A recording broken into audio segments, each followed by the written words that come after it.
okay, it's the end of 2021, the end of a year. So I think it's just, as a group, we should all extend a big congrats to The Masked Singer for another great season of television. It just wrapped up last week. The last two was a pretty stiff competition. They said it was the closest vote in Masked Singer history. And what was it, the probably the dragonfly best singer. versus the meerkat or something like that? No, it was the bull versus the Queen of Hearts. Oh, the queen. Okay. Which was a big. This is by far the coldest open in cold open history. I do have to bring up a point of contention though. They introduced the take it off button this season, which was a whole thing where like if one of the judges was sure that they knew they could only use it one per group, but if they knew for sure who the singer was, they could hit the button and they could make a guess, and then the person had to take off their costume. Oh, but shit. Okay. they walked it back because when Jenny used both of them used it, and they were like, but I think Jenny was the one who used it first, and then like they stopped as they were taking it off, and then they were like, oh, you were wrong. So then they were like, oh, she's wrong, so they don't have to take it off, which is fucking bullshit because that's not what they said at the start of the season. They said if you hit the button, it's the take it off button. It's not the take it off button unless you're on. I'm going into brawl now. But Oh, look at that. The timer's up. sweet. Okay. And then whatever the song is. Yeah. Whatever. Welcome back, everyone, to There Will Be Duds. I am your co-host, TJ, a.k.a. J-Spot Jack Cheese. And with me, as always, As always, I am Nick, aka Dr. Funk on Twitch, and with me, as always, I'm Travis, a.k.a. the Super General, and with me, as always, as sometimes, I am Deegs, a.k.a. Deegs, the Deegs. and Nice. this week, we watched a movie by the name of Jack Frost, parentheses 1997, directed by Michael Keaton, which I didn't write this one down, but I'm pretty sure I remember that because somebody said something about George Clooney last week. Oh, yeah. yeah, I did. The original Jack Frost. Yeah. And it's tells the story of a serial killer who, on the way to his execution, there's a mishap, and he gets turned into an immortal snowman that also is a serial killer. very similar to And- the 1998 Jack Frost. Both kind Yeah. of die in car accidents. Yeah, I want to get to the similarities later, but yeah. And it also follows the small town cop who originally arrested the guy when he was a human, and who Jack Frost is now hunting, amongst other people. He doesn't. You'd think that it would be more centered on that guy, since they focus so much on how he's like, I'm gonna get you, I'll find a way, but it's really just like at the end when he confronts him. Yeah. When Sam confronts Jack, and he's like, oh yeah, I guess I gotta kill you too, or whatever. Yeah. I don't know. Okay. Yeah, for how much they highlight how much like post-traumatic stress it seems like Sam has from this, Jack Frost sure does dilly-dally around. It's almost like he forgot, like Jack Yeah. forgot, but he just likes killing people, so he's like, oh yeah, I'll kill you too. Yeah. I gotta ask- He Remember just your says that face? to everybody he meets. He's like, Yeah. that's how he treats everybody. I gotta ask, Yeah. Dagan, when you watch this, did you like get in your car and just drive around the block for an hour and a half? I had to. I tried Yeah. starting On your this. phone. I tried starting this on my couch, and I was like, You're like, this doesn't doesn't feel right. Yeah. How do people do this? Something's wrong. Something's wrong. I'm not doing enough. Unless I'm polluting the environment, I'm not happy. So I need to. Unless I'm get in risking my Land life. Rover. Unless I'm risking my life for Jack Frost, I don't feel. And feel right. others.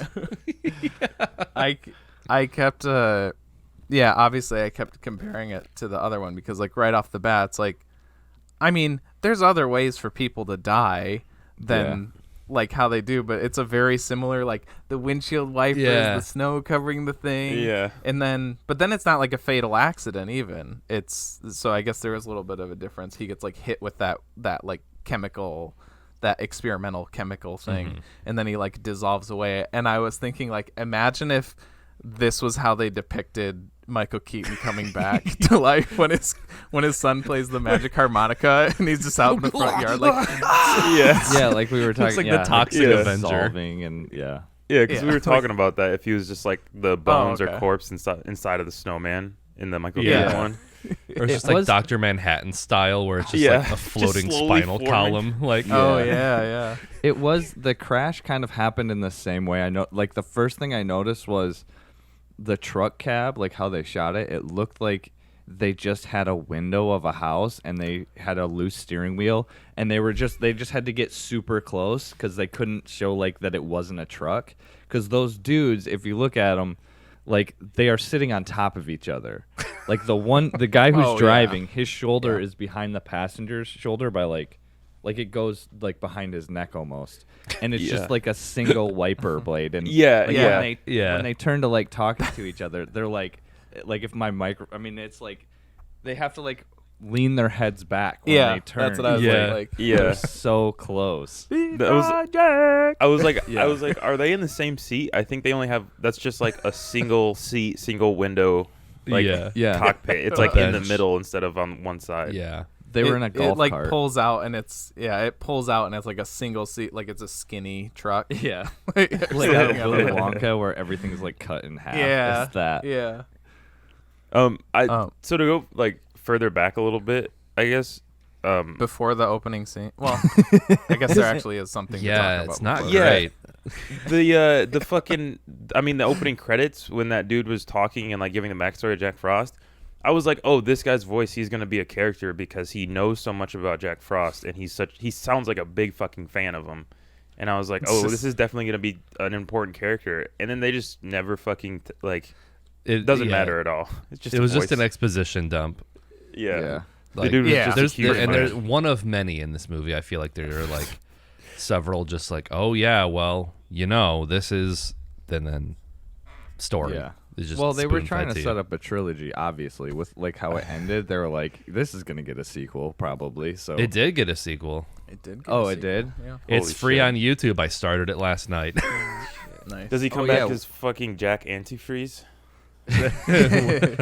No, he wanted to make a third one. I was reading a little bit Anti. about this, and he wanted to make a third one where it's like Jackzilla, where he's like giant. Oh my god.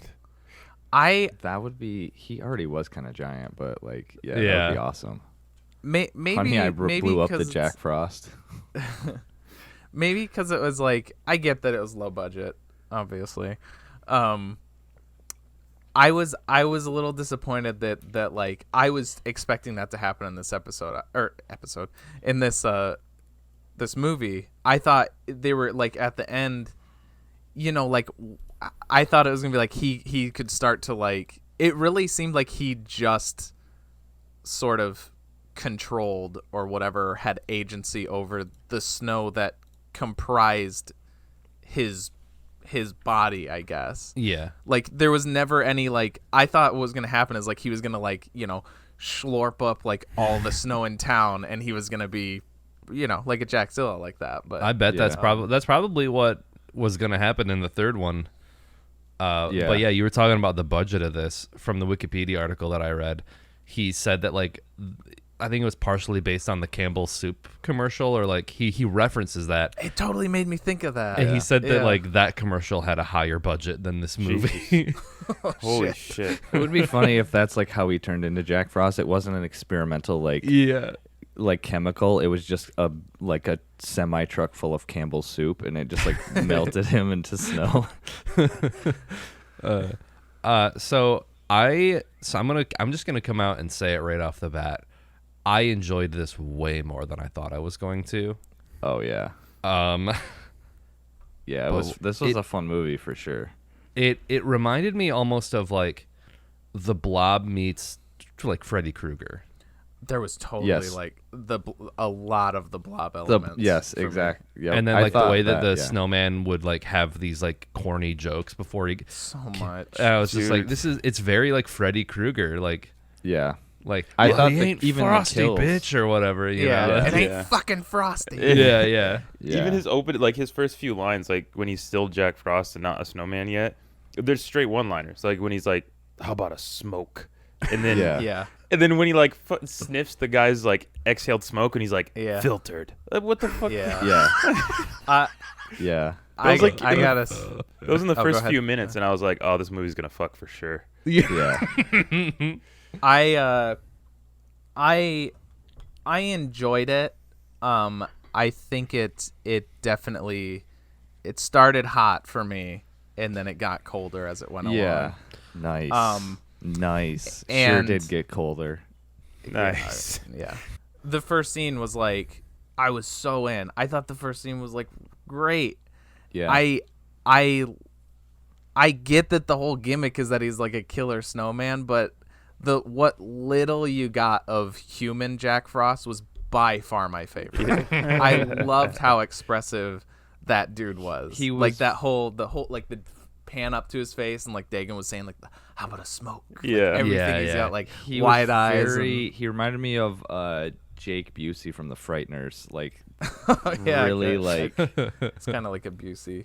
yeah, like Sure. over the top. I also thought another thing that this reminded me of, especially that crash scene, was Twin Peaks. I was like, this is so like the blob. spinning. Yeah. The The spinning. whole Yeah. movie had like Twin Peaks vibes to me. Yeah, the whole even movie. like the cop, like the secretary, she reminded me a lot of the. She Oh, kind yeah, of had a little shit. bit of this high Yeah. squeaky voice, and Yeah. yeah. That was like another thing too. Is like for it being low budget, they, at least in the opening scene, I kind of forgot to keep track of it throughout the movie, but they had some like pretty cool angles and shots, like kind of weird Yeah. shots for it being a Felt low there budget. was. I liked the main parts that stuck out to me as far as like shots or whatever. I liked when like there's two scenes I think where the three cops are like they find the dead bodies. yes, And there was a couple jokes that like actually like kind of got me when there's the dude in the rocking chair. yes, And like literally like 5 seconds before they addressed it, I was like, why is that chair Yeah. rocking right now? Exactly And then he's what like, can you happened to take me. your foot off the chair? And I was like, oh shit. Yeah. yeah. Nice. I said the exact same thing. I was like, I turned to Kelly and I was like, is he in a fucking perpetual motion rocking chair? And then 2 seconds later, can you take your foot? So- I was like, we That were was pretty dying laughing. It was That- so yeah. fucking perfect. I 'Cause definitely it- laughed out loud at this movie more than I have like actual comedy movies. Right. Yeah. Well, Yeah, I mean, It said comedy, like when we clicked on it. We watched it on Peacock, and it was Oh, so, okay. like no commercials, which was sweet. But it said it's comedy. definitely playing up it's a horror comedy for sure. Yeah. Yeah, And yeah. I was like, is this a comedy in the sense of like The Room or like Pumpkin, where now like Pumpkin is Oh. supposed to be like a dark comedy, and I'm like, that They doesn't just really come rebranded it. through. There's some parts of like Pumpkin where it's like, okay, that had to be intentional, but it's still uncomfortable. But in this, it's like, it's really like, it's almost like ham-fisted. Like, it's clearly supposed to be comedic. The Jack Frost jokes that he makes like as he's killing people or before Right, he kills yeah. people are Yeah. definitely It's yeah. definitely in the vein of Nightmare on Elm Street for sure. Yeah. I thought the main cop Sam, is that his character's name? Mm-hmm. I thought he was pretty decent. I thought Really? as like the sort of like straight man. He kind of reminded me of Truman from Twin Peaks. I kind of got like that sort of feel from Okay. him. I just want to gonna read say off my Truman note Show. that I had. Oh, okay. My note was bold choice to have a boring, uncharismatic, forgettable guy as your main character. well, those are also true. But I thought he played that. I thought he played that character. That was- he Yeah. I just- played boring, That was a uncharismatic choice. very That well. was a choice. Yeah, it's just a It really was good actor. crazy. It was crazy how much he was in the movie as like the main character. But like every time he was on, he felt like the side character to the side character or something like that. Yeah, like oh man. eventually the main character's gonna come in and he's gonna like Yeah. it's gonna like divert to him. Eventually, Dale Cooper's Yeah. gonna show up. Yeah. Yeah. The one like. Sorry, go ahead. The first thing I noticed about him was he called his son Honey. And I don't know why. Kelly and I got into like a deep conversation about this, but like I cannot stand it. And maybe this is some like patriarchy shit. I cannot stand it when men call male children honey. To me, it is like pedophile zone. Like it's too. It's so weird. cringy to me. It's like I don't think it's weird. It feels like it was like. All right, I don't know what it is about that because I feel the same way. It was I was this like, as soon movie's as you said Charlie it, I was Boy. like, Not if it's your own kid. I don't know. But Maybe if you're calling random kids that. But the other thing was there was Billy's dad. Billy's like a teenager, and Billy's dad called him Honey when he was like talking. And that scene when they're at like the snowman competition, and dude, he like. That scene where he's like calling Billy, he was like talking to nothing, and you could tell like they just gave him his lines, and they're like, say this, and gave him no context whatsoever. Very like Ben and Arthur. Yeah, Billy's like trying to get it in, and his dad's just like, "Come here, honey." Wait, is Billy's the older brother that got decapitated? He's like, yeah, okay, that's right. Not the bully. No, that is the bully. Billy is the bully. Decapitated. Yeah. Wait, I thought you were talking about the kid who was trying to bang Shannon Elizabeth. He's definitely has a different name. I don't know what it is. That was the thing. There was like, I got him confused because they had such like Billy and Tommy and. Yeah, I think that was maybe Tommy. Okay, yeah, my bad. Whatever, the bully, the bully character. Whenever he showed up, I put down, "We got a bad boy." He's like, going to the bad boy store. Okay, they got their. Not snowboards, they got their sleds. I was like, he just needs his little Slim Jim, and he's the kid from the other one. In that scene, I can't remember what the kid is, like the younger kid, Sam's kid is, Honey is doing. Honey boy. Yeah, but he goes outside, and he's kind of got like reddish hair, and like I looked at him, and I was like, that kid looks like fucking Dylan Klebold from like the Columbine Massacre. And then the bully came up. And I was like, that kid looks like fucking Eric Harris. This And is it was their like origin story. And it's the same. It came out the year of the Columbine shooting. It's like Jesus. This is would have been in Colorado too. Columbine is a couple yeah. years ago. Yeah. Oh yeah, same. Another Jack Frost fucking coincidence. This is like that thing of like when there was it X-Files or whatever where they showed like the World Trade Center like blowing up and then like it happened like 10 months later or something. Yeah. Oh right. Yeah, I think. Speaking of the X-Files, two of these guys are X-Files alumni. The main character, the sheriff. He was in the episode where it was like a husband and wife that were bank robbers, and the husband dies, and his consciousness goes over into his character, and he becomes like the bank robber.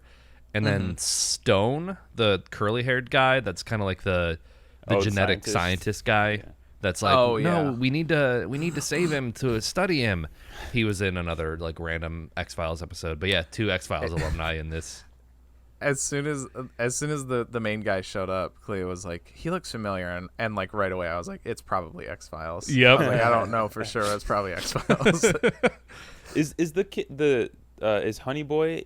He looks familiar. Like, is he an actor? Or is he like as an adult? Was he? He was from the Columbine. He was a crisis actor at Columbine High School. Yeah. Yeah, I'll check, but I don't know. You don't think it does? I got a pic. You don't think it looks like him? Oh, did you pull? I don't know. I got a picture of him right now. If you want to look at it. Okay, yeah, dude, yeah. Pull it up. I'll pull it out right now. I was just gonna see if the kid was in anything else. Oh. Yeah. Okay. I mean, he still doesn't look like. I don't know. I don't. Is that the recognize him. Columbine kid or is that the kid from the movie? Yeah, exactly. That's the kid. with his oh my god, extra special or what was it? How did he make the it? reveal of the fact that he put antifreeze in like the oatmeal or whatever? I was like, shit, dude. I was like in my notes. I was like, oh, thanks for almost killing me, son. You're the best. Yeah, Kelly said that too. There was like no reaction afterwards. He also said antifreeze, and that pissed me off. I know, that's why. I think I didn't want it to be cold. I don't mean to like skip ahead, but I was like they better like scientifically explain why antifreeze does that to him and nothing else works. But no, that was what I was thinking is like, oh, they're not going to do that. They're just going to let it be antifreeze, and that's the whole reason. There's no scientific reasoning behind it. Well, it's like it doesn't kill him. It just, I guess, reduces him to a state where he can't reform. Refreeze, where he all of a sudden has organs and blood again. That's a good point. Because like there's part where like half of his head is like cratered, and you can just see like guts blood and brains and shit sticking out of his head. It would be funny if, like, after that scene, after he got anti-freezed, that he just, like, pulled the Michael Keaton from the end of 1998 Jack Frost, and he was just, like, floating there, and he was like, thank you, boy. Thank you, Charlie boy. I gotta go now. But I'll always be here. It looks like that kid, he was in a handful of things all around that time from 94 to 99. But now he's a cinematographer. Oh. It's all for like TV movies and stuff like that. Yeah, I wonder why he's not in front of the camera anymore. Yeah. He's not extra special. Like you got a face for cinematography. Yeah. You got a Columbine face. We don't want you. Yeah. You got a Columbine face. Holy shit. So can we talk about the decapitation? Because that was the first holy shit moment for me. Wait. Which one? I think there's just the one. Is that Billy? Is that Billy that dies? Because it's the guy's son. Oh, yeah. It's the snowman guy's son. He's like, okay. He freaks out at the sheriff about it. Yeah. But it's like, he gets pushed over, and apparently the snowman pushes the sled with enough force to cut through an entire like spinal base of the spine or whatever, like neck, everything, and just cleanly cuts this kid's head off. It was like a plastic sled too, right? I mean, I guess it had like the sled had a blade, right? Yeah, but it was very it was like a Princess Mononoke decapitation where it goes and it's just flying through the air. And then when they take when they're carrying his body out and they have the head in like a clear plastic bag. Yeah.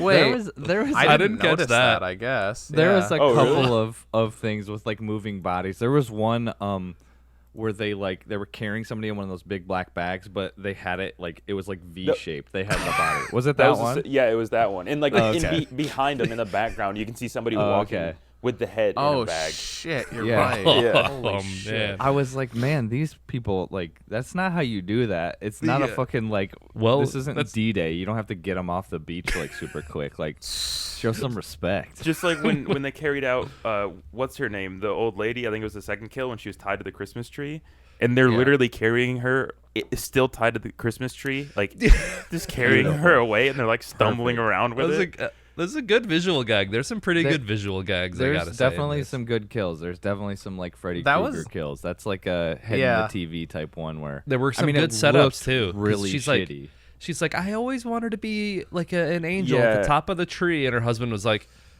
"Oh, okay, honey, like that's a really weird thing to say." And then I was like, as soon as like they set up the kill on her, I was like, I know exactly what he's gonna do. Well, yeah. Same, and like the axe one too is like it's like okay, he killed him with the axe, and then like good subversion of expectations, and it's like right angle, like what the fuck? Yeah, like I was like, snapped it off or something? Got to go through the back of his head, but then they also kind of explain that they're like it went straight down his throat. Yeah, and the same thing with like the guy in the rocking chair where he was like he like CSI'd it, and he was like. It seems like if to have this happen, it would have had to have been cradled by something like a mitten or a glove. I was like, why is his default a mitten? Why is that the first thing he goes to? Yeah. I thought that was also like that body in the chair. I was like, this dude this dude had been dead for like 5 years, Yeah, he's and then mummified. Jack Frost came up and froze him. Like, that is not a recently deceased person. No. When they introduce the coroner, the scene opens with him checking the pulse of that body. Yeah. I gotta know. You gotta make sure. He's like he's like low key the MVP. That guy. He's not in it enough because he's fucking hilarious. I feel like they almost set up like the dynamic of like the Twin Peaks guys, of Truman, of Cooper, the coroner, Donna's dad. I forget his name. Like the guy who plays. Anyway, like even like that one episode of Twin Peaks where like there's that really cool iconic shot of all of them kind of standing in profile. Mm-hmm. I thought of that at the scene when like they were all like with their hair dryers. All 4 of them were like standing and like they set up and they all walked towards him, and I was like, oh, this is like this. It reminded me of like that group. Didn't they have like a badge or like the cool kids gang, or they had something? I thought they had like a little small town group in Twin Peaks. They had like the Night Boys or the fucking it's something like that. Yeah, something boys, I think. Yeah. I forgot what that was. Yeah. But no, that was like in J-Fro 97. They had like when the first shot when they were going up to the whatever the place was where everybody was staying safe. Like they had the 4 of them and they were all kind of like in the triangle, or 5 of them, and they were like in the triangle formation and just looking real badass. And I was like, oh hell yeah, it's about to go down. In the town of Snowmanton. Oh, Snowmanton. Yeah. So this is speaking of that place where everybody's staying. There was a scene when Sam, like he was like putting a blanket on the door crack to like prevent some water from getting in, and then he ran upstairs to check the doors, and like he was trying to get into any of the doors, and like people were just like telling him to go away or some shit like that, and it seemed really weird because there was like background chatter that was going on, and then right before the scene ends, you hear someone say, "That's my husband," and then it's just like next scene. That was like there was a fuck ton of like background conversations throughout this whole movie that were way too clear and obvious, and they were just like I forgot to write down some of the quotes, but like in the first murder scene when they're taking Billy away, you can just hear people like. It's supposed to be whispering, but it's just so like full volume. Full volume, yeah. And it's just like some of the most random shit. Like you want that to be like ambience, like you can discern the sound of people talking, but you can't actually pick out like sentences of what they're saying. It's like you know, coffee shop ambience. Yeah. But instead they just had everyone like ADR, just like, oh, he was such a good kid in town, and it's like they don't mix it well enough where it just kind of sounds like a blend of words. Well, it was intentional because they couldn't, instead of doing exposition dumps, that was their version of doing it for like these little side characters. Is we'll just like as they're being carted off, we'll just like throw in their background and why you develop should the character feel after sympathy. they're dead. Yeah, like that's kind of what happens with. Well, maybe not quite as much, but the older brother, the one who's trying to like get laid, trying to smash. Yeah. I feel like he like kind of both of those characters don't really get like anything beyond like random little lines here or there until like they're like sex scene. Then it's like, oh, okay, here's where these characters live. I wasn't sure if it was intentional, but there's like that scene like when they're showing off like all the snowmen that they're building for the competition. I think she said she wanted to snowball him, and I was like, did they mean for that to be like? Oh, I didn't. She's like, do you want to snowball later or something? She said something along those lines, and I was like, oh? Oh. I feel like what was that? What's the difference between snowmen and snowwomen? Yeah. The reincorporation of that at the end. I know. Oh, my God. It was so fucking funny. I died. Balls. Yeah, because that was another thing, too. Wasn't the punchline snowballs, but then Sam said it, no balls? Yeah. Yeah. Oh God, what a line! His most charismatic line of the entire movie. Pretty much, yeah. That was like the one where, Speaking of him being like a side character, there were so many conversations that people just essentially told him to go fuck himself. Like the one with Billy again at the Snowman Festival, when he was asking him about something, and he was like, "You excited about your dad who's gonna win?" And Billy's like whatever. And then Sam was like, "All right, cool," and then just like walked away. And then there was another scene in the beginning when they drive by the accident, the Jack Frost accident. Yep. And I was gonna. The cop like stops him. He's like, "You gotta keep moving." And Sam's like, "I'm a local authority." And the cop's like, he just said, "This is the FBI now," and like, "You gotta get going." And Sam's like, "Okay," and just like drove. Yeah. Oh, okay. Yeah. Yeah, Okay. and then like the mercenary FBI guy. That's Is that fucking? Yeah. Oh yeah, He looked that like guy was great. oh, fuck, dude. I'm sorry for not remembering. Someone from Tim and Eric. One of the. I can't remember his I fucking feel like name. all of these actors in this movie could be like Tim and Eric Extras. Yeah. Something. people. Yeah. The type of or- like yeah. weird middle-aged to old people that they get for episodes of Tim and Eric just doing weird shit. Yeah. The FBI mercenary. He inspired Eminem's most recent look. The like I can pasted see on that. beard. Yeah, with the Yeah. turtleneck and the chain. It looked fake as shit. Yeah. Yeah. Yeah, I think. Well, Kelly. Okay. Kelly really. I think she really liked it, but she actually. She didn't know that the other Jack Frost existed. Kelly grew up in like a weird house, like media wise, and so she has terrible taste in movies. She has like the worst taste in movies. She just reads. She is like, if you give her a good pitch on the back of a DVD, it doesn't matter if there's like it blatantly obvious red flags that like this is a home movie filmed on a VHS like camera. She doesn't care if it's got a good synopsis. And then like 10 minutes in, she'll be like, "This isn't very good." And I'm like, "No shit."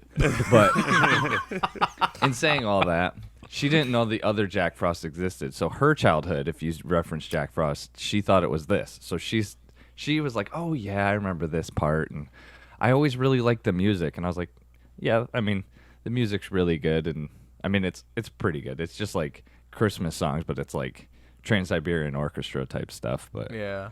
Or She like says that- blues stuff. right, she was like, "You guys need to make a movie like this," and I was like, she was like, "A comedy. You guys just need to do a comedy, like, and I'll do the music." She was like really wants to do like music like that because I don't know, she's into that now. So, but she just kept going on about the music, and I was like, "Yeah, it's all right." It's like maybe the highest Yeah. budget part of it because they're like Yeah. had to pay performers to. Maybe, or they just either Called in a they- favor. I guess they probably did. Yeah. Yeah, Probably be yeah. cheaper than like buying a version of it or whatever. I think I their mean, yeah, that animation was the highest budget part of the movie. The what? The animation, Like the computer animation Oh. showing the like the blood cells. the blood cells. Yeah. And like oh my You mean god, dude. that was like made with construction paper? Yeah. That yeah. I got like 10 minutes into the sequel, and there's like a scene where like they have like all of the antifreeze, like they unearth Jack Frost, and like they have a big tank of it, and for some reason a coffee cup spills into the tank, and that's what brings him back to life. But there's like they do a scene where like they showed like the molecular structure changing from this to like ice or whatever, and oh yeah, it is like the worst. Like it's Reptile from Mortal Kombat level. Like that shit. CGI. That's what I meant to say too. Yeah, yeah. It was very reminiscent of that.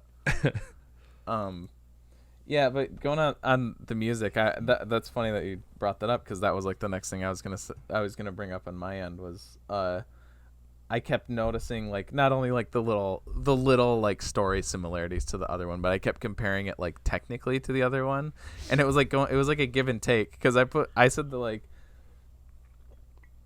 the music I said was on par with the other Jack Frost, like that the like bubblegum pop soundtrack stuff, but this had more like when it was the Christmas music, I guess, but that's because it's Christmas music, so it's you know what to expect. There was one usage that I thought was pretty neat. I can't remember. It was maybe when the guy who was trying to bang Shannon Elizabeth died. It might have been that. But he was like humming maybe it was Yeah. Yeah, I think it might have been that. And then like he heard something and he stops, and then it starts the sound or the score or whatever is playing that like in like a minor key or something like that. Yeah, it's like more eerie And it was pretty- sounding. Oh Yeah. no, it's when the cop dies. It's when the cop gets run over with the car. That's it. I remember that. Yeah. But yeah, that scene was that usage of music was kind of That cool. Other that than that, was I thought it was crazy that The he had snowman like holding the stop sign. That Yeah. made me Oh, laugh. yeah. I thought that was a pretty good visual gag. the boner kid, whatever, the kid who was trying to get laid. Well, first he was like, just gonna go to the he said like, "Oh, I'm so whatever. I'm so excited. I feel like I'm gonna, or I'm so ready. I feel like I'm gonna explode." And then it cuts to Shannon Elizabeth like brushing her hair, and then it cuts back to him, and he's got like a champagne bottle, like, you know. Which is funny because she said, "Bring me a bottle of wine," and it's so clearly champagne. Yeah, Kelly was pissed about that. I was like, But I was he- hoping somebody was gonna say something. I was like, that's not fucking wine. Yeah, he like, you can tell we're all alcoholics. We're very like pissed at Like, no, that's- I know no. what that is. That's champagne.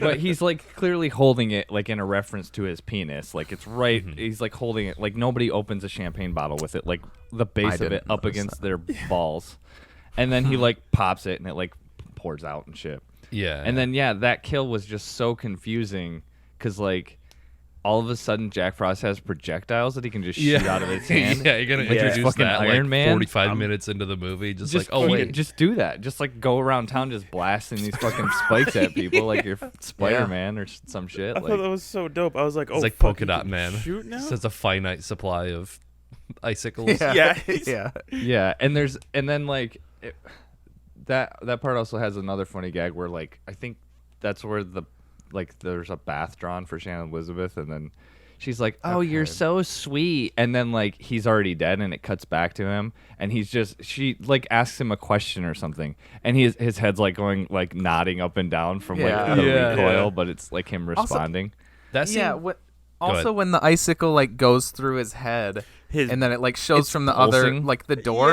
Yeah. What the fuck is that? Why Yeah. is his brain pulsing? Like, is that Yeah. what the fuck? yeah. Yeah. The thing that pissed me off the most about that was she was like blow drying her hair, and then she gets Right. in the bath. I was like, why are you blow drying your hair then? That's it a wasn't very even- Ben and Arthur move right there. Yeah. Like they're like, Yeah, oh, we for need real. you to be doing something in this scene. Yeah. So Did like, Did she we'll put just- her? Oh yeah, because she did like I was like maybe she Yeah. didn't like put her, but she did put her head under. Yeah. Yeah, Yeah, because it's she's like there with her eyes closed with her Yeah. like head like all the way submerged. She's like, Johnny, don't do that. Johnny, don't put cold stuff in. And like she's just keeping her eyes closed. Like everybody's first reaction would be to open their eyes. Like, oh, suddenly there's somebody in the bathroom with me. Like, Yeah. And somehow putting in cold Also- water without a sound of water going into the tub. right. Also, if you think about it, I wasn't thinking as much of the Nightmare on Elm Street comparisons, but that's like a really famous scene from the original one where Nancy's in the Yeah. bathtub and then the hand comes up. Yeah.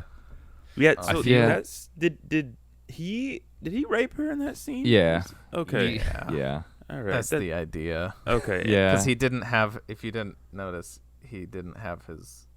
Yeah. his it- carrot now. Remember, Did- it Yeah, fell the into carrot like wa- kind of like water. floated up.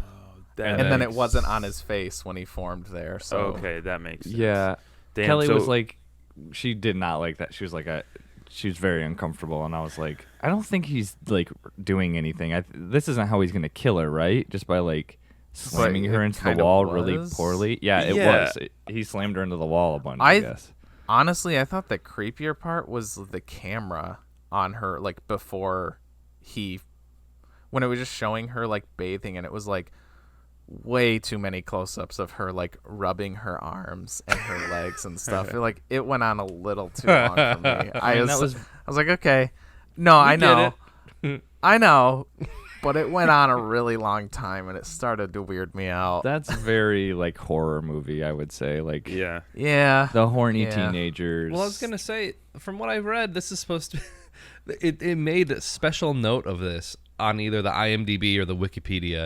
It was like, this is her first movie, and it's like the first like nude scene. I was like, you got under boob and maybe a glimpse at a nipple. Like, come on, Don't yeah, you can't set me up like that. Yeah. Yeah. Because Yeah, we're apparently, about to because she explode. got like breast implants for American Pie, and so like they're like, this is before Oh. she got breast implants or whatever. Yeah, I saw that too. That was on nipple.fandom.com. And her the lack of nudity is on the villains dot. Yeah. Yeah, you guys are like, oh, this scene made me uncomfortable, and I'm like, you didn't even get to see her boobs. What the hell? You gotta watch the director's cut. Yeah, director's cut. Yeah. Oh yeah. That's just for him. Like, he's the only one that has that footage. Yeah. Actual director. I thought what was gonna happen at first. Sorry. I thought what was gonna happen at first was, like she had her face, like all that was peeking out was like that. I thought he was just gonna like solidify, like Robin Williams in the floor on Jumanji. Oh yeah. And then been a much just better like visual. freeze her. Yeah, it would have been cool to, and then just like freeze. And they like, kind of did that. Yeah, like it like freezes over all of a sudden, and it's yeah, they were like I thought it was melded gonna, like, together drown basically. Drown. Yeah. Drowned. There was another good like transition, or I mean the other one's not transition. The thing where the kid's dead and he's like nodding or whatever.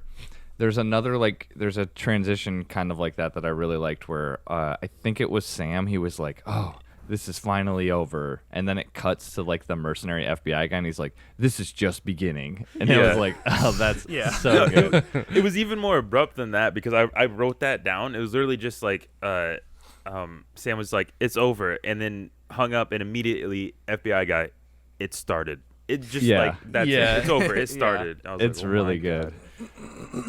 Yeah, that's towards the beginning too, and I think that's when they like maybe he was checking the clock because he thought like at a certain time like Jack Frost was supposed to be executed, so he's like, oh, it's finally done. Like He's finally gone. He radioed in. Oh no, after the first murder, the apple orchard, the old guy in the rocking chair.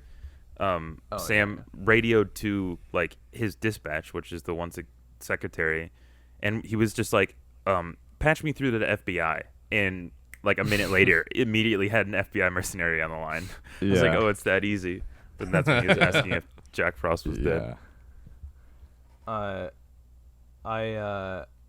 Other like technical things I noticed. Oh yeah, so you guys won't fully get this joke, but people who watch our streams will. They got the Wednesdays at 7 p.m. EST. It kind of made me laugh because like some of the scenes, the like lighting and coloring would change so much that I was like, am I watching our Jack Frost 1998 VOD right now? Because it was like, it wasn't even like an outdoor to indoor thing. It was like a scene at somebody's house or something, and then it cut to the police station, and it was like so like I don't know. It was like they did like, I don't think they could at that time, but like they did like digital brightness on like the scene or something. It looks so bad and so different than the scene directly before it. It was really weird. Like Coven or something. No, Coven was actually like technically pretty good. It was alright. Yeah. I mean, it's low budget, but it's pretty decent. Yeah.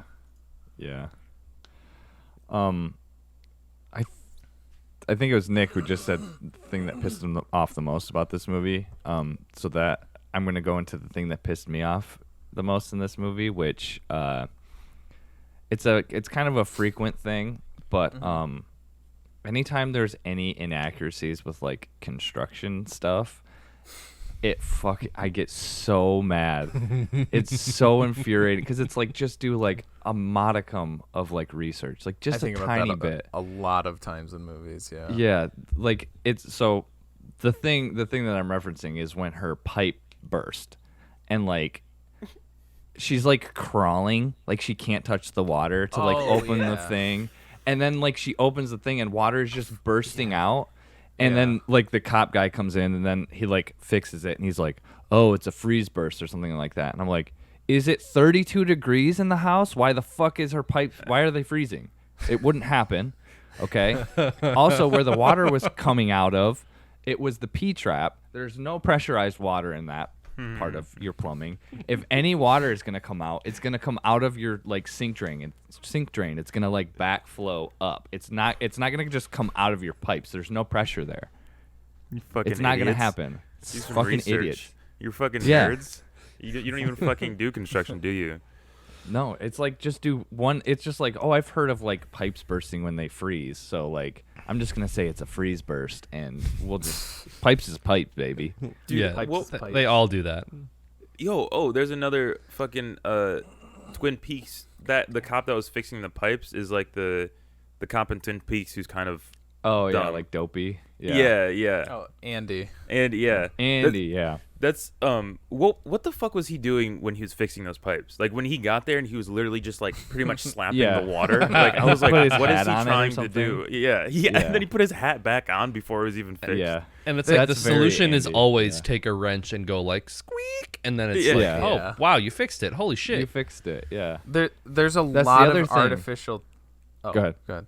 I was just gonna say there's a lot of artificial tension in this movie, where there isn't yeah. a lot of movies, but at least there's like some reasoning. The only reasoning is just because people, it's like, oh, we have to up the the tension of like, is Jack Frost gonna catch him before they do the thing that they're trying to do? But instead of like having some actual, like they trip and they fall, that's how it usually goes or something like that. It's just like, no, they're just gonna take a really long time to do this thing. Yeah. Like when they're trying to. When they like blow him up that first time, and then the main guy Sam has to go back and like because they left the keys in the door or whatever. Oh yeah. Holy You know what I'm talking about? And he's just like Yes. standing there, and it's like Oh my okay, yeah, God. there's water, Grab the like keys. Yeah, just dude. and it's like it doesn't even look like he's leaning that far, No. but he's just Yeah. like like. Just, And then no. he drops the I don't keys, know. and then he does the same thing Yeah, into the and- water. Yeah. The voice in his head the whole time isn't even like a going good. It's insane just like there. grab the keys. Come on, reach, grab Yeah. the keys. Yeah, and it's like it's not that far away, and it's like what's stopping you or like what's holding you back? Again, he's trying to avoid the water, but it's like Yeah. just if you would just If you lunge just- and grab and then leave, that's you're good, my guy. Also, Yeah. It's like when he pulls the keys out, I don't know if you guys noticed, but he pulls the keys out and the door like moves, like it wasn't closed Oh, when did he it pulled. really? It's like, okay, so why didn't Jack just like push the door open? And then when he's running back down after he's got the keys, he's like running back down the hallway, and then like a hand reaches out and grabs him, and it's the guy, it's the like shop owner guy yeah. that they thought was like crazy or whatever, and it's Yeah. like. These people have been in this like hallway like screaming and panicking and shit, and they're filling it up with this like aerosol shit, and he just now is like, "You gotta let me out, man!" Yeah. Like Let as me he's out. running out, he doesn't say anything. He's just like, I only got one chance. I gotta grab him by his throat and stop him." Yeah. There was two things on that. For one, the shop owner guy when he first got like knocked out because they thought like the FBI guy like just socked him a fucking good right hook and knocked him Yeah. out cold. I don't know if you heard it, but when he hit the ground and was like fading out, he just went okay. Like I did. Yeah. I heard that. I laughed so so good. fucking hard at that. I don't know Yeah, why. he's, Holy he's shit. like unconscious already, and he's Yeah. he's like talking. Just the way he said it, he's like okay. Like Yeah. And then other thing too, with that fucking escape plan, when they were trying to get out of the basement area, they for some reason had like 30 aerosol cans, but then also Right. they didn't have a plan after that. They're like, oh yeah, we'll just fucking spray these and then light them on fire and we're good. And they get to the end of the hallway and they're like, oh fuck, this window's locked. Like y'all didn't think about checking that before you just sprayed the air with a whole bunch of flammable Yeah. gas. It's like, yeah, we'll And, do like- this now. We'll wait later to find the exit. We can't bust it open. Like, of course, there's locks on the window. You can't bust it open because then you'll create a spark. And I'm like, But oh you don't my have to God. shoot it. It's glass. You can just fucking use the butt of the gun and smash it open. Yeah. Yeah, Yeah, if the water's that scary, then yeah, you have to. You there's break a the lot glass. of not understanding the rules that I feel like we talk about this a lot, like especially with horror movies, because I think that's such a big thing, especially like with these supernatural horror movies. You have to establish rules and you have to follow them. Like good examples of that is Oculus. A bad example of that is Jack Frost. Where it's like, especially at that point, like the guy is like, how does he even know that Jack Frost can, like, so the water's coming in under the door Yep. as he's going to get the keys. I said, one, how does he know that, like, Jack can even do that? Regardless of whether or not they have pre-established that. They then try to explode him, which essentially they're thinking that's going to melt him, right? Yeah. Which will turn him into water, which he can reform from, which they know. And then also on top of this, later, after they do the antifreeze thing, and then he's like kind of like the final thing when he like locks himself in that one hotel or whatever that is, where Jack like stabs him, and then they jump into the truck or whatever. And I get that he's not trying to like fully stop him from coming in. Like he knows that he's not going to be able to stop him, but he's like Jack's like pouring water through like the door, and then he starts like pulling all this paper off the wall and like stuffing it under, in the cracks to like slow him down. But like he's touching water. There's water under his feet there. How come he's not like being cautious and scared there? He's just going for it. Yeah. It's like spraying all over him.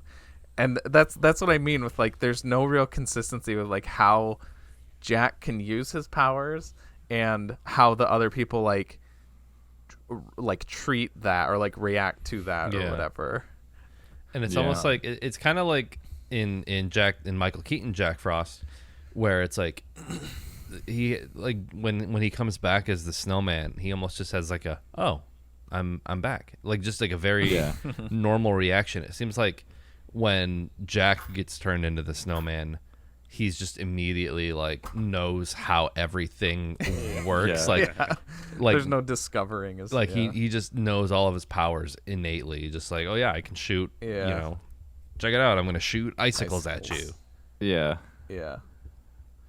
One of the one-liners, because another thing that like, kind of like started to like bring it down for me, started to like harsh your be vibe. a little grating, was like, like I get that they're going for a Freddy Krueger-y like one-liner thing, but like God, he just never shut the fuck up, and it really hurt some of those one-liners, like the ones that like I guess are highlights is like, well, it ain't fucking Frosty. I'm like, I feel like I would have enjoyed that more if he just hadn't been. Like, it kind of sullied the good one-liners because of just how much he talked otherwise. Yeah. Some of them didn't even fit. I'll do it. Like, they didn't. Yeah. Like, it didn't make sense. No, that's exactly. It was just like he was muttering to himself. Right. Kinda, yeah. And like, there's a good one followed immediately by one of those like totally out of context. Why did he even say that one? So I think my favorite one was where he's talking to the scientist guy, and he's like, wait. I need to know. You've crossed the boundary of death. What does it feel like? And he goes, it feels cold. I thought that was really cool. And then like right after he kills him, I think he just says, "Don't eat the yellow snow." Yeah, and it's like, what does that mean? That was one too where I was like, that makes no fucking sense. But then I was thinking about it, and it's because like he went into his body. He probably like crawled in through his mouth, and he was like, because like he was all like right here. But like they're borderline. There's a lot. It's like 50% of them are like non sequiturs. Yeah, there was more where there was definitely more where I had that thought of like, what does that mean? That was just the only one I bothered. I mean, the one who was like, I just wanted to axe you for a cigarette, and he's got like the axe in his throat, like that. Okay, that's a good. Yeah, that's fine. Also, the scene right after that when the FBI guy, I thought it was kind of funny the way he was like walking, like trying to be like, I am a human, because like Jack Frost is like inside of him, which apparently he also knows that he can do. Yeah, another superpower that he's just like, oh, I can do this now. I can if you like ingest me, I can control your body now. Well, he'd seen Men in Black, so he knew like what was up. Yeah, I think that. Yeah, I do. So he was literally like, there was nothing inside that guy's skin except snow. Yeah, I guess. Or maybe thinking. Well, they had that great effect where he's just like, where you can see the hose is like off, like at some point, it's like not even. That's like some Ungrateful Dead style effects. Yeah. I really, that was my favorite delivery of any line I think in this whole movie was that scene where the guy's like. I don't know that Sam like asks him a question, and then he's like, fuck it, and I was like, oh, that was like really, like that was pretty good. Yeah, he was trying to like how he said that line and be human, and Sam's just staring at him like something's wrong here. Yeah, fuck it, and just fuck it. Yeah. Oh, I thought the way, even though it was like leading towards the antifreeze thing, I was still like, it was like the way that he just like tackles him through the window into the truck was pretty cool. Yeah. Like into the back of the truck. But also, that was cool. How about the fact that like after when the arm wrapped around the son, honey boy, and the mom's just like, fucking baptize him in antifreeze. Fuck it. Yeah, just, like, holy dip shit. her whole ass. Let him Yeah, in. that kid Yeah. doesn't know. That kid thinks that it's okay to put in oatmeal crisps, so he'd probably just be like, He's like, oh Yeah. yeah, Mountain Dew. And they're just He's like just building the up an immunity to it. Yeah, This the kid has resolution ingested is so much antifreeze that they're like just like you can be hanging out in there. antifreeze. They don't even Yeah. like get out at the Yeah. end. They're just No, like, yeah. They're just like This is cool. happy with each Oh, other. we like, did it. Wiping the antifreeze Sorry. in their mouth. because the priest was there, and one of my favorite visuals was earlier when I think they all decided to like blow dry him. Is like right because it kind of does like one of those like he's spinning around and you can see everyone. And the Yeah. priest does like the with the Oh, yeah. blow dryer. Yeah. Yeah. And also I like the idea like when it shows like the power cables on like the extension cords just dragging across the floor. Because that was like a part where like they didn't have enough room to blow dry him, so then they're like, "Oh, we've got extension cables now." Yeah. Yeah. Okay. That's why it showed that. That ending was so underwhelming. It was so quick that they got him into the gymnasium or whatever, and then so quickly got him down to the furnace. It was like within less than a Yeah. minute that That's where it was. they were like, "We're gonna I have thought that the plan." and priest it's done. died because there's like that. what? I thought the priest character died because there was like that scene where he's like talking to everybody, and like the priest is down there in the furnace area, and I thought you could hear him like screaming. He's like, "Oh, it's a snowman!" I thought I could be totally misremembering, I don't know. but there's like because Sam acts totally neutral. Like you can hear someone in the distance like yelling and screaming about something, and then after like a minute of he's like, "What's that sound over there?" Oh no, that's where the shop owner guy is outside, like decapitating all the snowmen, and he's throwing. But it is like because you can hear like him just having a freak out, and the cops by the door and Sam are just like, "Yeah, that's just background noise. No big deal." Yeah. I mean, people don't react to things properly throughout this whole movie. Yeah, Like for when- some reason I thought it was again- the priest yelling about that. Okay. Like going back to when the bully, the bad boy dies, and the dad's just like mildly angry at the sheriff, and then the mom's like, well, I guess Christmas isn't gonna be fun this Yeah. year. Let's go turn the lights on. She apologized for like her husband. He's not usually this short tempered. Like, bitch, his son just died. He has a good. Your son just Yeah, died. I think in one the of the most argument is that, gruesome ways possible. yeah, You just saw I his think head the- carried out in a plastic bag. in a shopping bag. Yeah. I think the argument there is that she's so like grief stricken that she's like not accepting it. She's just like trying to. I think the ignore it or argument is something, that but they're not good. They're It's not not good written well, directors. but- They're not good actors, and it's not directed well. Well, Yeah. no, that's all on the writing. That was just like how it was written. Like, I think I assumed her reaction was so weirdly mellow because of like the scene earlier. I think it's a sort of established that she's like weird and spacey. She's Yeah. like, Yeah. I always wanted to be the Christmas star on the Well, tree. yeah. And I was like, well, of course her reactions are like subdued and weird because that's how But it is even- in Twin Peaks too. That's how like Oh yeah. that's how the mom is. She's just kind of very like Yeah. like pretending like Disassociated. nothing happened. Yeah. Yeah. And that's the daughter's reaction to her brother's death is just get horny as shit and go bang in the sheriff's bed.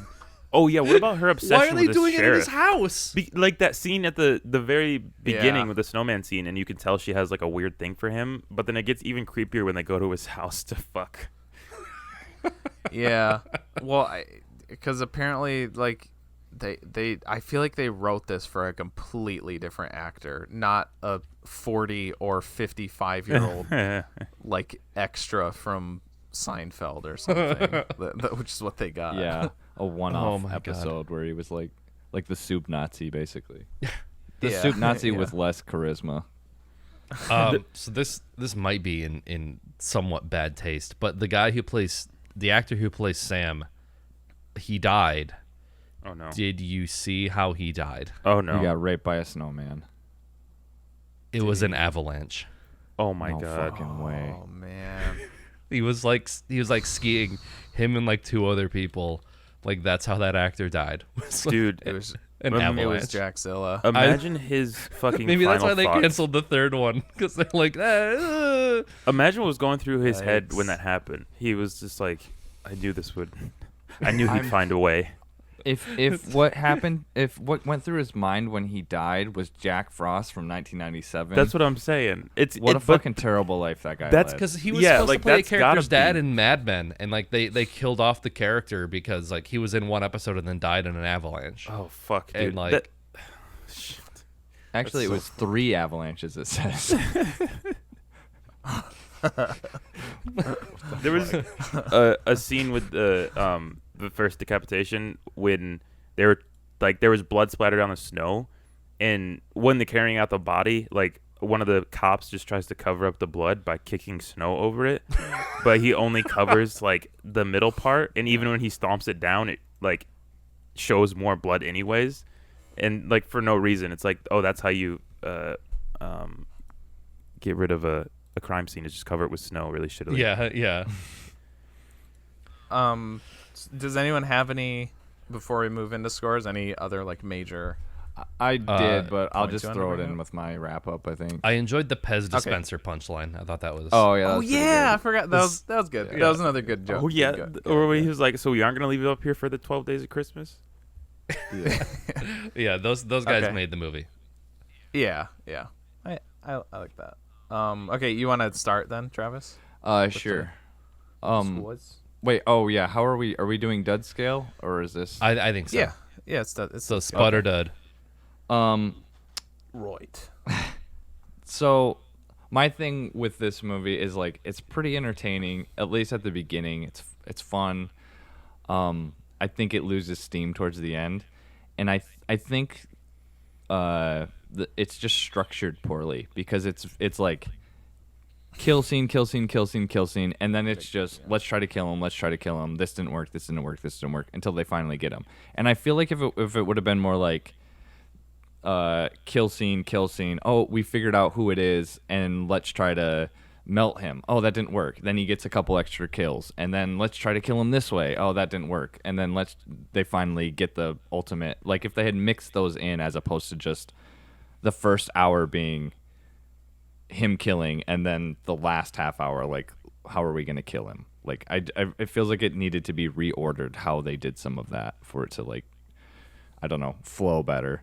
Then you wouldn't have the front end loaded with like all these cool kill scenes with like one-liners that actually worked, followed by like a half hour of just like kind of like, okay, yeah, that's not gonna work. Oh, the hair dryers, yeah, you melted him, that didn't work. Maybe fire will melt him in a way that is permanent. Oh no, that didn't work. Like, yeah, no shit. But in saying that, I think I would probably watch this before the other Jack Frost. Just because it is kind of like entertaining. I don't know. I guess like I don't know. It's they both have a little bit of the like duds, like funny, like because it's bad thing to them. But yeah, I would say I would call this this is potato ice cream is what it is. It's like something that doesn't like necessarily sound appealing. Someone might like it. Yeah. But it's Someone might like That's a it. good way to put it. Yeah. But it's good. I mean, it's still ice cream. Right. Yeah. Still a treat. Yeah. I think I pretty much agree with everything that you just said about the pacing of it, and in the back half, yeah, you really lose a lot of steam. But when the first like 45 minutes or so, I was laughing. I thought it was very funny. I thought the kills were very funny. Like it had that right like Spud quality. It seemed very strongly a Spud at the very beginning, and then it kind of peters out a little bit, and like the non sequiturs that don't really work. I think though, I think it is a Spud for me. I think it is. I think they tried a little too hard near the end for it to. They tried to do Freddy Krueger meets the Blob, and there definitely didn't need to be so many scenes of them trying to figure out how to do it. Or maybe, like you said, if they'd interspersed them, it would have made more sense, like structurally. But yeah, I thought it was pretty entertaining. I think at least like the first 45 minutes would be worth watching again, like on a bad movie night. So it's like, that's kind of my criteria, is like if you would put it in rotation in like a bad movie night. And I would hesitantly put this in for like a Christmas movie, like the Jack Frost double feature of this one and then the Michael Keaton one. Like, so yeah, Spud. I'll go next. I think the structure is like probably the key thing for me too. It's one of the key things I'll say. I guess there was other things. I would say I enjoyed. I don't know if I'd go as far to say even like the first 45 minutes, like maybe first half. The thing is that like I really enjoyed like everything, like that first scene. He gets melted. Like all of that was great. And then I was getting so excited to see when he became the snowman. And then like when that happened, it wasn't like totally nothing, but I was really let down by just the whole presentation of the snowman. I was like the first kill or two, like you only see him completely still. And then like it got to like the next one, I was like, is this going to be it? Like and then like there's a little bit, but like you hardly really, I was hoping there would be more articulation, but a lot of the snowman stuff is just him standing still and then like close-ups of like an arm doing something. I wanted to see more snowman action. And I get that it's like you have like this super low budget versus the most renowned puppeteering company in the world probably, but like it really makes you appreciate the work that they do in the other Jack Frost, like in comparison. That and the main character was so boring and forgettable. I think I'm also like where Travis is, where it's like it's right on the border. It's which I said for Catwoman too, but I definitely feel more positively about this one than Catwoman. So I will say it's a spud, but it's like maybe it's a potato that like it's got a few sprouts on the eyes, and you're like, I'm not sure if this is still good. It's a suspicious stew. Yeah, but you put it back in the ground, and then Jack Frost 1998 comes out. I was gonna say like you cook it, and then you're eating it, and like when you start eating it, you're like, okay, yeah, this is fine, and then after a while, you start to taste that mealy, old taste to it, and you're like, oh, and your stomach starts gurgling. Someone dumped a bunch of antifreeze where my potatoes were growing. Potatoes. These are my special potatoes. Yeah. That said, I will say it's probably in the upper end of our dud movies, our dud catalog, and compared to the last few dud pulls that we've done, it's as much as I am like lukewarm on it, compared to the last few, it's like it's a breath of fresh air. Compared to like what Megan is Missing and Bedeviled. Yeah, like that Catwoman too. Catwoman. I wasn't a big fan of. Yeah, I mean, this wasn't technically a cup pull either. This was just like, right? We just that's true. But I mean, like it's getting looped in with that group. I think the reason that they didn't they never show more than like middle ball up because they didn't figure out how he was gonna like move.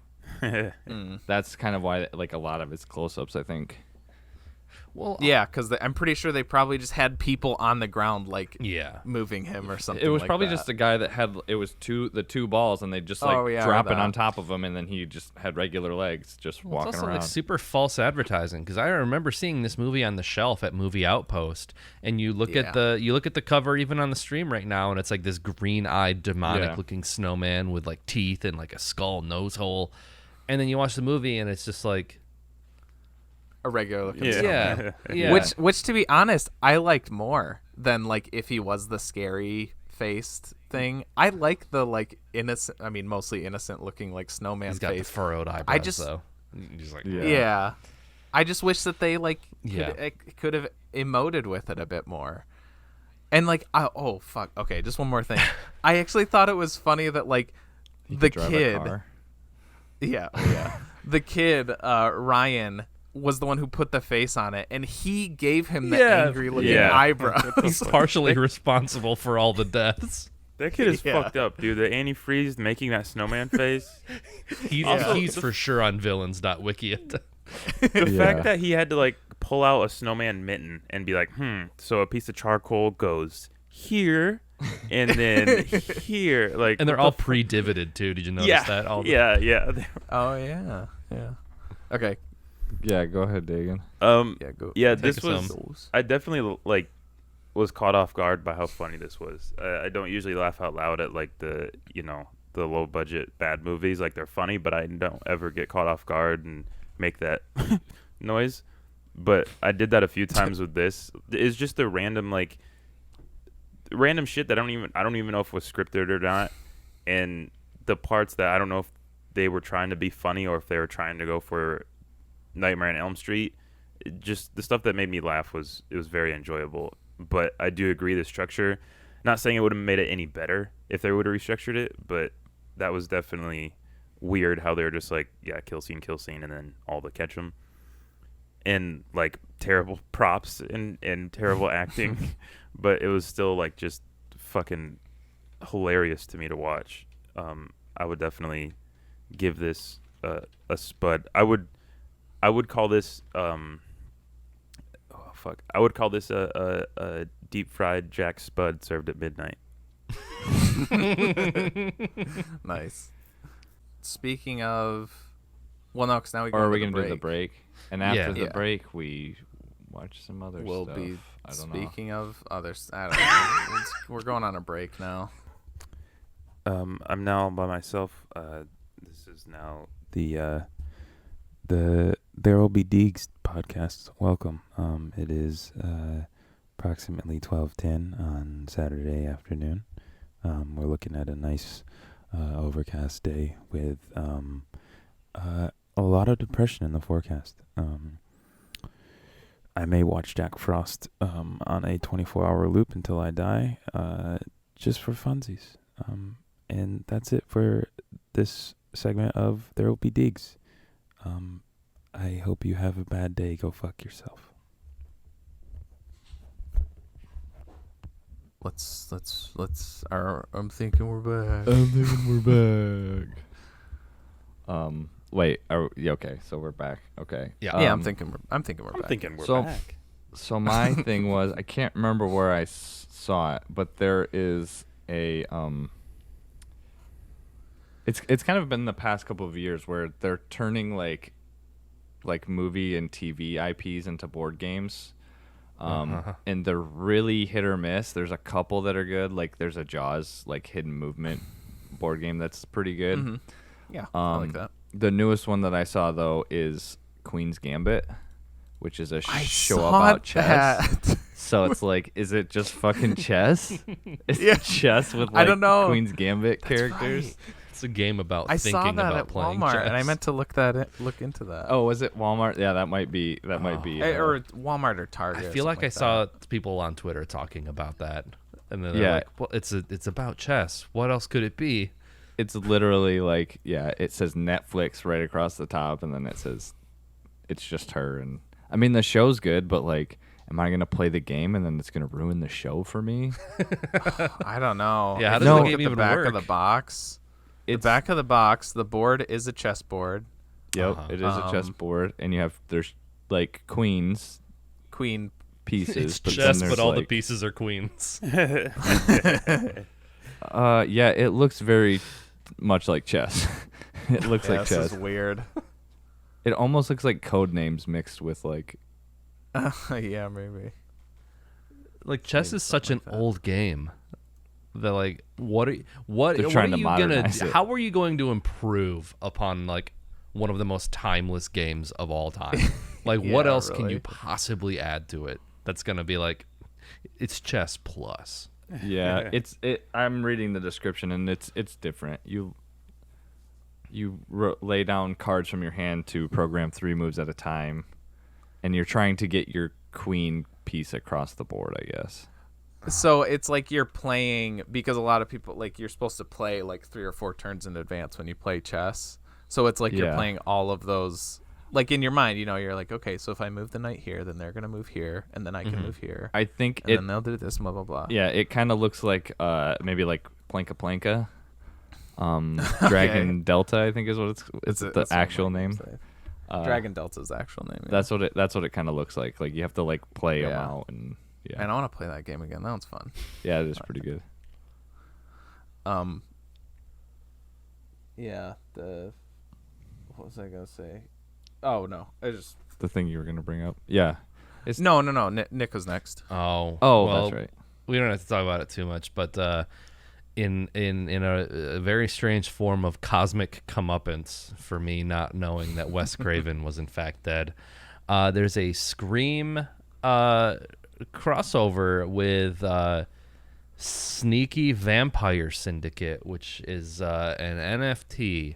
So now the Scream movies are doing a partnership of, which you made the joke in the Discord, but it just says SVSEAM because it says SVSEAM joining the syndicate, and there's like this picture of I think one of their characters. If I knew what they looked like, I guess it would be recognizable to me. But it's like Ghostface, but then it's got like a little like grin under in the hood. And it just looks like the Joker to me. Oh, it looks like a Grim Batman Fandango animated character to me, like the skulls from Grim Fandango. But because Travis, you kind of like talked about it in the Discord, but I'm scrolling through and I can't help but feel like all these NFT things just look like 2004 era Newgrounds Flash animation characters. And I don't know why that was universally decided that is like the style. Like there's like Lazy Ape or whatever, and they're all just like shitty looking monkeys, like with different cigarettes in their mouths. Yeah. I don't know. Like, I don't get it. I don't understand. The animation of like it looks like the gorillas, like how they animate. Yeah, kind of. But worse. I think the yeah, reason, but that I think the reason that you see like the monkeys and there's like lion ones too that are like almost the exact same. I think it's probably the same artist too. It's probably that specific like blockchain or something that people really like or something. But also I think it's the people that buy that kind of art. Those are the ones that are like the Tumblr like diehard dashcon that are like every group of religion or like politics, whatever, there's always a subsection of every group that is like toxic, that is basically it's the public perception, you know, like Westboro Baptist Church or like ISIS. Like that's who you think of when you think of like Christians or Muslims. Like that's what I think of when I think of NFTs. Yeah, it's well that's what the people that are the loudest about it are the like shittiest ones. It's like they give I mean a bad name, not that right. I thought the name I thought it was good to begin with, so you're starting at a deficit and then you're making it worse basically. Right yeah they just they're just like diehards and they just don't just like they're incels and you know. Well, like I feel like I saw a video it was like it was Mr. Beast and someone else, and like right before all of this shit happened, like they all got in like a voice call, and like I don't know if it was like some tech bro or who this dude was, but basically he told them all to like buy into this, and so it almost just sounds like artificially juiced by some dude. It's like it's like some of them are from the very beginning they all got in this call, and like all of these like I don't know if they're like crypto guys or like whatever, but it was almost just like these crypto influencers. They all got in a call, and like basically the whole thing was organized to like get people to buy in and then sell or something like that. And it's just like this whole thing just sounds like Jake Paul did it too, I'm pretty sure. Yes. Yeah. A lot of like influencers, they've been doing that, and I don't think they really know exactly what's going on. It's just somebody like some of them at least. They just like get presented with this opportunity and they're just like, okay, sure, yeah. Yeah, it's just another like brand endorsement for them. Oh my god. And then did you guys look at then they just rug pull it, and then that's what I was saying before is that happens a lot more in crypto, where there's like whatever, some meme coin pops up and it's like, oh, this is going to be to the moon, and then like nope, just until each coin gets to like 5 cents after you bought in at like a tenth of a penny, and you make whatever $500,000 and everybody else is stuck holding the bag. It's like a multi-level marketing scheme almost. Pretty much. What were you going to say, TJ? I was gonna say, did you guys look at the retweets on that post? Because 9 out of 10 of them, their profile pictures are NFTs. Yeah. And they're all like, "Oh my god, this is so cool." 997 quote tweets. Oh, It is pretty funny. Like whenever I see like a thread with like NFT like profile pictures, or they're like bragging about the NFT that they just got, and then like everybody's like, "Hey, look, I just got it too. I right clicked, I got it for free," and like it's just like a stream of people shitting on them, and it like, is funny because funny. Yeah, because I think the people that are into NFTs probably at this point know to not take the bait. But there are some that just will have meltdowns. And be like, no, actually, technically, you don't own it because I have the... And it's just like... the fact that I'm going to get a lawyer and sue you. They got you to try to explain it. They won. That's exactly what they wanted, was for you to like have a multi-thread meltdown over this thing. And that like... Dude, it's all fanboys of that same like NFT type of... The Secret Vampire Syndicate. Yeah, it's like all of them are like, oh my god, and they all fucking. This is NFTs. This is epic. Fucking. Stupid, I was gonna ask, is the NFT that they're making that one that's in that post? I don't know. Because I was gonna right click that and then display it like on the stream as like a visual reference or whatever. That's so annoying. The fact that like it's literally just the same profile picture, just with like customized features on it, and then people buy it for a stupid amount and be like, well, yeah, this is actually like owned only by me, so you can fucking draw it and it's get it for free. You actually don't technically, I'm pretty sure you don't technically own the picture. The picture represents the part of the blockchain that you own. It's not like the copyright of the actual picture still belongs to the person. Okay. Update here on the Queen's Gambit thing. You can also buy on Etsy a Guess Who game cards. So you can just take your normal Guess Who game and slide in some NFTs characters. Please. Yeah, they basically look like NFTs, but you just slide them in from the Queen's Gambit. Yeah, Queen's Gambit. Are there enough? Oh wow! Are there enough like distinguishable characters from that show where you could have like 25 people that you would be able to figure out based on like? It's probably the same. If they don't, they put in like one of the faces is just a pawn, a chess pawn, or like the same character just dressed differently from a different scene. Well, it's funny that you say that because there's young Beth and then Beth, because it kind of starts from when she's like a kid. Okay. So there's young Beth and then old Beth and a deck of they should make a chess set NFT where it's like each fucking piece is an NFT, or like a deck of cards where each one is an NFT. I just want you to know, Dagan, that you're willing this into existence, and it's going to happen now. I'm gonna make fucking dollars, at least 5. Deegs over here. We're already running long on this time. But what were you gonna bring up, TJ? We might still be able to make it tight, but I wanted to bring in Metroid Dread. I just finished it. Oh. I'm not gonna spoil anything, but I just wanted to say that I think it's fucking great. I think it continues the string of just that series just being a great fucking series. I figured I guess I decided, because Legend of Zelda has always been my number one game series, but I never really thought beyond that. I think Metroid has to be number 2 for me. And I think Dread definitely solidified that.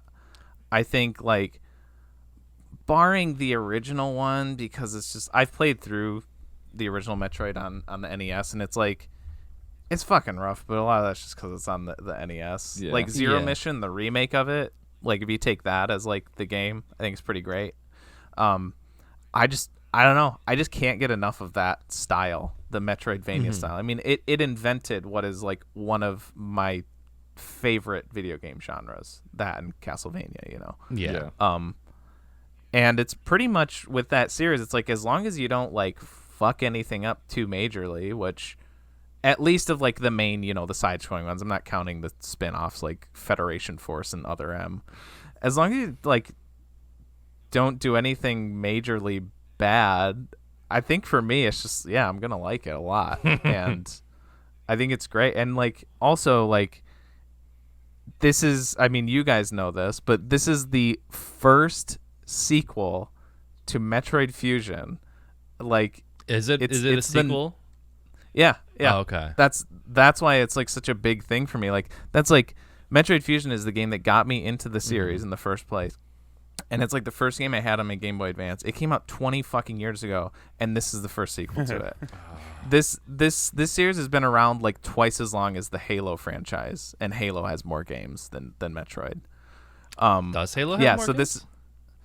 In like the main series at least. It has a couple spin-offs too, so I don't know like if you count if you rope those in whether it does or not, but because Infinite, the Halo game that just came out, is Halo 6. I can't remember if I actually finished Fusion or not because it's so fucking long ago.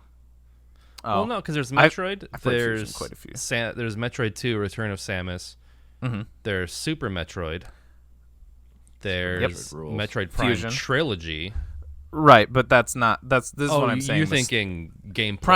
Prime is like spin-off. Like that's what I'm saying. Like if you play Fusion, Fusion is Fusion in like the credits in the title or whatever. Fusion is Metroid 4 and Metroid Dread is Metroid 5. Oh, okay. So in like the chronology, like this happens right after Fusion. Fusion happens right after Super, and like so on and so forth. This is continuing that. That's the Prime so weird trilogy to think of is Prime actually as like a spin-off when like those are the ones that I started out on. So that's like, to me, that's Metroid. To me, it was Prime and Fusion like at the same time for me. I know I But never Prime beat is actually it's a prequel. The Prime trilogy is before Metroid 1 for the NES. Yeah. So it's like as close to like the main series as you can get, but I think like the main Metroid series is the side-scrolling. Yeah. Those ones. Mm-hmm, mm-hmm. I heard Dread's really hard. It is. I think like the difficulty peak is really good. Like it's hard, but it's not like aggravatingly hard. And I wanted to say that I think Dread is a very apt name because holy shit, like if you guys like don't know, there's these things called the Emmy. They're these robots that it's stalk only when you go into select areas. Yeah, they stalk you.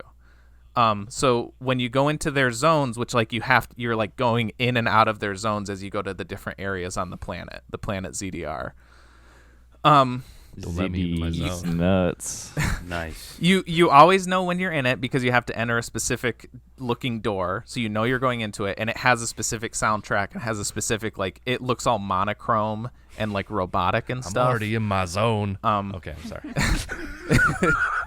And it's like I just think that like Dread is the word that like fits because like every time you enter an Emmy zone, especially like earlier on when you're less equipped, you still can't kill them unless you get like a specific thing each time. But especially early on, like I would say Dread is the word that comes to mind because every time you enter one, you have to like steel yourself. You're like, okay, like take a big breath and then go. And it's really that feeling that gives you is really cool. It's like having an SAX. That's like all the time. Yeah, I know. I always feel really dreadful when I'm about to have SCX.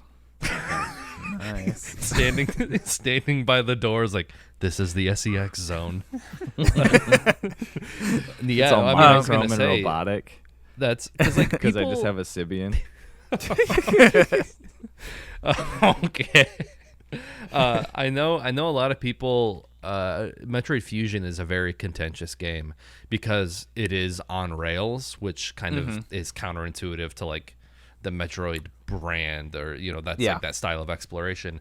I mean, maybe it's because I played Fusion before I played all the other mainline games, but I really like Fusion, and like I think part of what is so memorable to me is the SAX sequences where it's just like this is Samus at her most powerful, hunting you. And like there's that one scene like very beginning, you go down the elevator, and then the other, even like the sound effects of like the of like SAX walking, and then it does that shot and you see like you see The Samus close-up in on the her face. visor, but it's like white eyes. It's like Yeah. horrifying. Yeah. And then even the Yeah. bosses in Fusion, like I'm thinking of like the melty face, like ghost Nightmare. Nightmare. Yeah. Like, yeah, app name for that guy. Yeah. Yeah, the bosses in this are fucking cool too. And like seeing like that style but in like full 3D on a TV screen. Ugh. Really cool, brand new stuff. I think have it's it. I haven't played it yet. Yeah, you should. I want to like bring this back up when like we've all played it too. But like I don't think Samus has ever like controls have ever felt as good as they do in this. Like you're so like that like locomotion feeling that you want when you're doing this is like it's so good. And like the combos that you can pull off and stuff. Near the end, like you actually like I actually felt like I feel like I'm like so much better as a player as much as Samus is like better because she's gotten all her power-ups and stuff. And like the final fight is pretty good. Yeah, they're all pretty tough. All the bosses, all the zones. My biggest critiques would be like the music is like mostly Yeah. which is kind of a bump. It's just like a little nitpicky, but like that's such a big element to the Metroid series. Is like I think the music is great.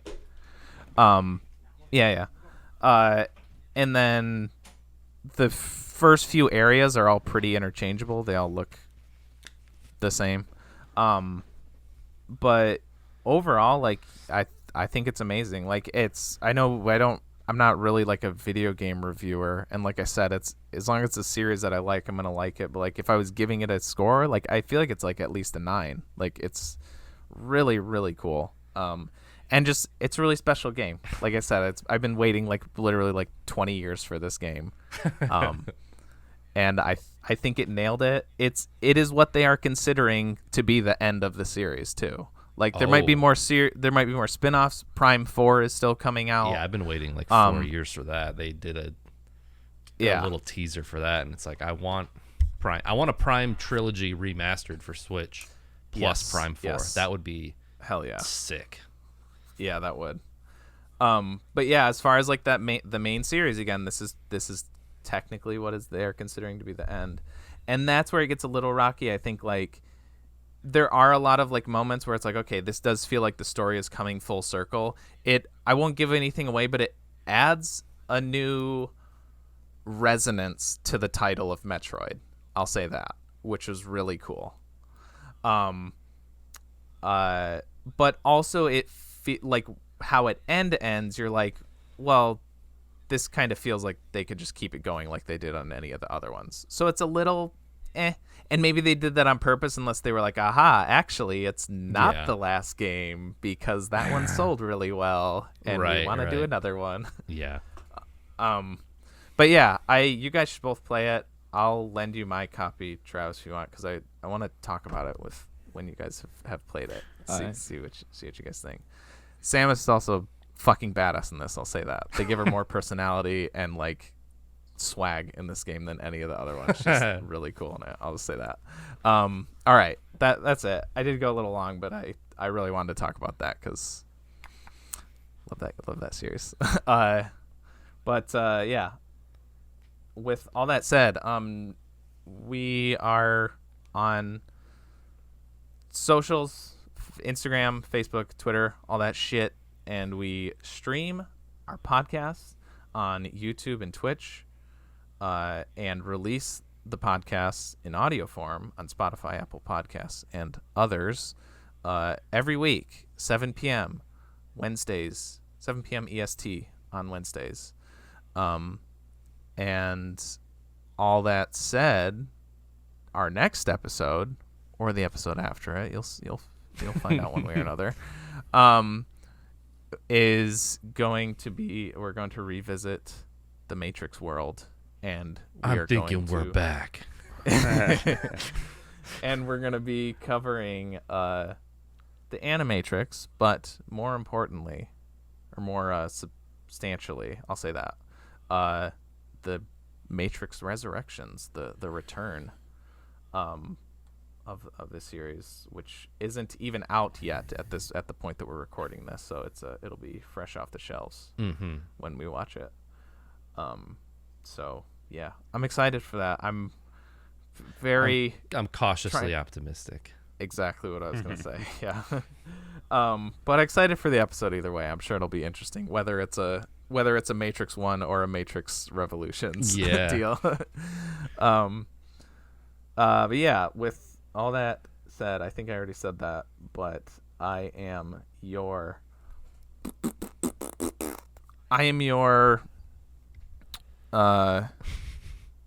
antifreeze drinking, school shooting son, honey boy, TJ, aka J Spot Jack Cheese, and with me as always, I am your Pez dispenser eating, apple from a dead guy stealing, comedy relief cop, Nick, aka Dr. Funk on Twitch, and with me as always, I'm your perpetual motion rocking machine. That was another one I was gonna go with. Travis, aka the Super General, and with me as always, I am your horned up, pulsating brain stuck on an icicle. Deegs. I'm glad you went that direction with it. Not the other. See you next week, maybe. Bye bye.